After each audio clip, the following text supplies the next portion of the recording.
I remember the moment there was a woman who worked in the cosmetic center. Starbucks was like a Macy's, and her name was Brooke. Very tall, kind of. She's an African American woman who looked like a model on a runway. Beautiful woman, and her name was Brooke. And I said, Brooke, I applied for a job at this company called Shift Charney to sell copiers. It's going to be my first professional sales job, and I just pray to God I get this, and this is going to be the start of the rest of my life, of my professional selling career. Is this how you sold a lot of copiers back in the old days? Well, that was a journey in itself. It didn't matter whether it was copiers or widgets. I just kind of applied for a job and I got it, and that's when it all started.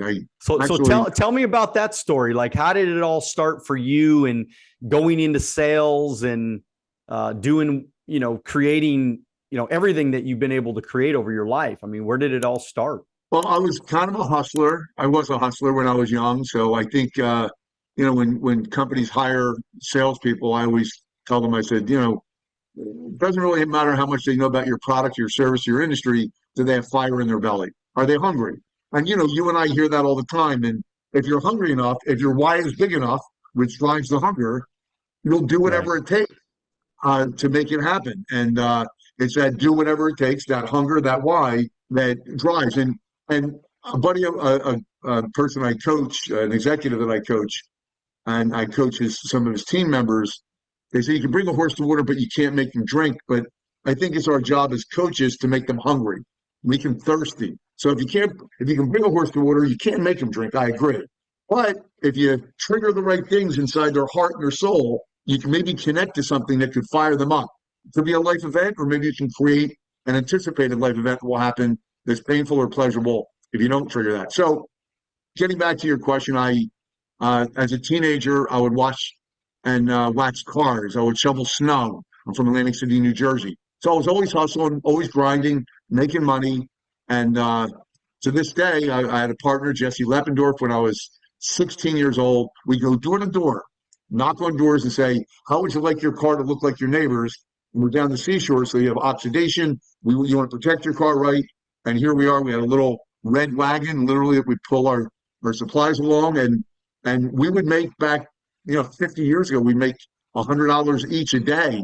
We would work from sunrise to sundown, and just nonstop, six cars a day, 7 cars a day, just nonstop, grind it out. And it allowed me to help my mother with some certain things financially, and I think giving back is critically important. So, but I really got a taste of hustling and getting out there and making it happen. And that's kind of where it started. And I'm selling $100 a day, man. Back then, that was a lot of money, man. Huge money.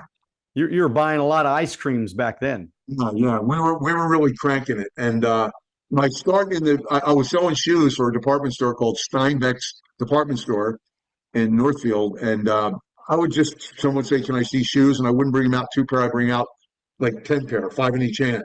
And I said, what do you think of these? And just over deliver, know what someone needs and over deliver it and create an experience. I tell people you don't want customers, you want zealots, ambassadors, and raving fans. And how do you do that? You over deliver, understand what their needs are and give them more than what they expect. And I would do that. And I remember the moment there was a woman who worked in the cosmetic center.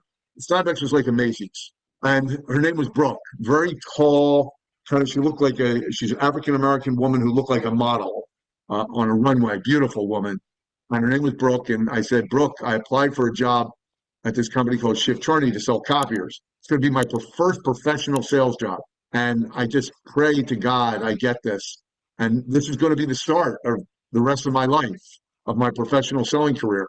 And this has never happened to me before. And by the way, you prefer Daniel over Dan, or does it not matter?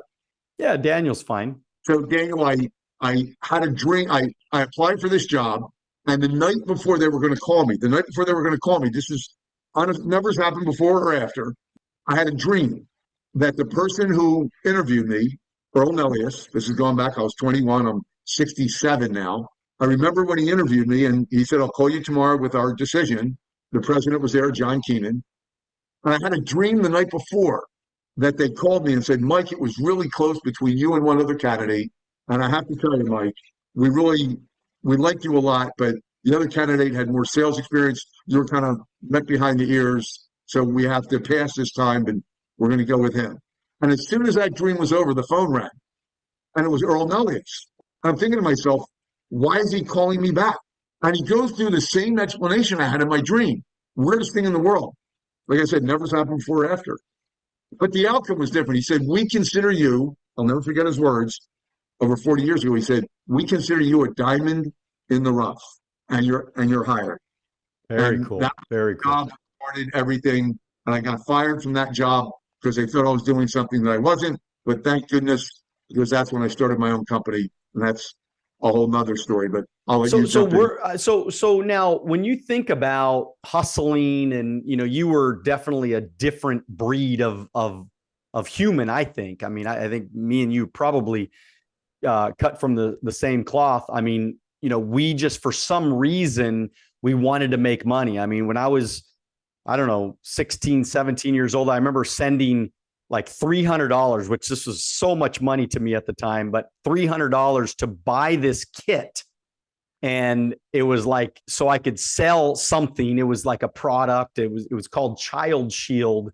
And it was like, if your kid ever got lost, then, they would come out with these big campaigns or whatever. I don't know. I just, all I know is I tried to sell this thing. I wasn't successful at it at all, but I was just always trying to make money. I was always trying to, to do better. I wanted a better life. And so do you think that now these days there's less of that or more of that? Or, what's your thoughts about like the culture today versus 50 years ago? Yeah, I think from the executives that I coach, and I speak from my own perspective, but also from the perspective of other business owners, which is obviously important to broaden your perspective because we only see the world through our lens, through our experiences, and then through those perceptions, we create our opinions and make our decisions. But through some executives that have multi-$100 million companies, and they share with me the challenges as well as the opportunities, I think there has been a shift. And when you look at the different generations, the X generation, the Y generation, the baby boomers that I fit in that category, when you look at them, and I want to know if you share the same from what you experience and what others, I think there's kind of a sense of when I was growing up, it's like I had to constantly prove myself and I had to constantly hustle and I had to be accountable and I had certain goals and I was pushed and I had to meet those obligations, those commitments. And today, especially with an impact of COVID, where things shifted even further with that generation, I think I'm going to say a sense of entitlement, but more a sense of, hey, listen, we're equal here. I deserve what I deserve, and you're the company and I'm me. And I think where before it used to be, you're working for me, I'm paying you. If you do a great job, you get paid great. If you're in sales, if you do an average job, you get paid average, commensurate with the effort you put in and the results that you achieve, that's what you'll get. I think today there's a little sense of, no, I want more time off. I want to do it, work remote.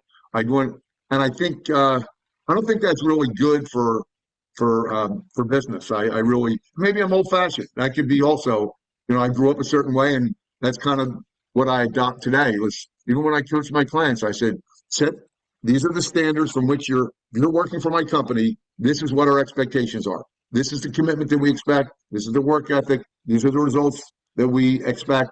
And we're going to coach you and help you do that. But if you don't do that, if you choose not to do that, then you're saying you don't want to be part of the company. If you like this video and you want to watch another one, click right here.